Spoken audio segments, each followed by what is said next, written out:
کہہ دو کہ موت کا فرشتہ جو تم پر مقرر کیا گیا ہے تمہاری روحیں قبض کر لیتا ہے، پھر تم اپنے پروردگار کی طرف لوٹائے جاؤ گے، اور تم تعجب کرو جب دیکھو کہ گناہگار اپنے پروردگار کے سامنے سر جھکائے ہوں گے اور کہیں گے کہ اے ہمارے پروردگار، ہم نے دیکھ لیا اور سن لیا، تو ہم کو دنیا میں واپس بھیج دے کہ نیک عمل کریں، بے شک ہم یقین کرنے والے ہیں۔ اور اگر ہم چاہتے تو ہر شخص کو ہدایت دے دیتے، لیکن میری طرف سے یہ بات قرار پا چکی ہے کہ میں دوزخ کو جنوں اور انسانوں سب سے بھر دوں گا۔ سو اب آگ کے مزے چکھو، اس لیے کہ تم نے اس دن کے آنے کو بھلا رکھا تھا، آج ہم نے بھی تمہیں بھلا دیا ہے، اور جو کام تم کرتے تھے ان کی سزا میں ہمیشہ کے عذاب کے مزے چکھتے رہو۔ ہماری آیتوں پر تو وہی لوگ ایمان لاتے ہیں کہ جب ان کو ان کے ذریعے نصیحت کی جاتی ہے تو سجدے میں گر پڑتے اور اپنے پروردگار کی تعریف کے ساتھ تسبیح کرتے ہیں اور غرور نہیں کرتے۔ ان کے پہلو بچھونوں سے الگ رہتے ہیں، اس حال میں کہ وہ اپنے پروردگار کو خوف اور امید سے پکارتے اور جو کچھ ہم نے ان کو دیا ہے اس میں سے خرچ کرتے ہیں۔ سو کوئی شخص نہیں جانتا کہ ان کے لیے کیسی آنکھوں کی ٹھنڈک چھپا کر رکھی گئی ہے، یہ ان اعمال کا صلہ ہے جو وہ کرتے تھے۔ بھلا جو مومن ہو وہ اس شخص کی طرح ہو سکتا ہے جو نافرمان ہو؟ دونوں برابر نہیں ہو سکتے۔ جو لوگ ایمان لائے اور نیک عمل کرتے رہے ان کے رہنے کے لیے باغ ہے،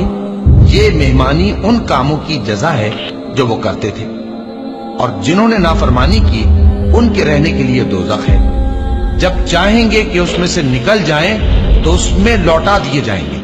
اور ان سے کہا جائے گا کہ جس دوزخ کے عذاب کو تم جھوٹ سمجھتے تھے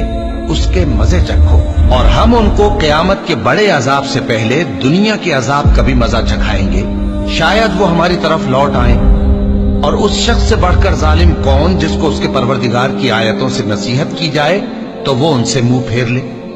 ہم گناہگاروں سے ضرور بدلہ لینے والے ہیں، اور ہم نے موسیٰ کو کتاب دی تو تم ان سے ملاقات ہونے سے متعلق شک میں نہ ہونا، اور ہم نے اس کتاب کو بنی اسرائیل کے لیے ذریعہ ہدایت بنایا تھا، اور ان میں سے ہم نے پیشوا بنائے تھے جو ہمارے حکم سے ہدایت کیا کرتے تھے، جبکہ وہ صبر بھی کرتے تھے اور وہ ہماری آیتوں پر یقین رکھتے تھے۔ بلا شبہ تمہارا پروردگار ہی ان میں جن باتوں میں وہ اختلاف کرتے تھے قیامت کے روز فیصلہ کر دے گا۔ کیا ان کو اس امر سے ہدایت نہ ہوئی کہ ہم نے ان سے پہلے بہت سی امتوں کو جن کے رہنے کے مقامات میں یہ لوگ چلتے پھرتے ہیں ہلاک کر دیا؟ بے شک اس میں نشانیاں ہیں، تو یہ سنتے کیوں نہیں؟ کیا انہوں نے نہیں دیکھا کہ ہم بنجر زمین کی طرف پانی رواں کرتے ہیں، پھر اس سے کھیتی پیدا کرتے ہیں جس میں سے ان کے چوپائے بھی کھاتے ہیں اور یہ خود بھی کھاتے ہیں؟ تو یہ دیکھتے کیوں نہیں اور کہتے ہیں اگر تم سچے ہو تو یہ فیصلہ کب ہوگا؟ کہہ دو کہ فیصلے کے دن کافروں کو ان کا ایمان لانا کچھ بھی فائدہ نہ دے گا اور نہ ان کو مہلت دی جائے گی، تو ان سے منہ پھیر لو اور انتظار کرو، یہ بھی انتظار کر رہے ہیں۔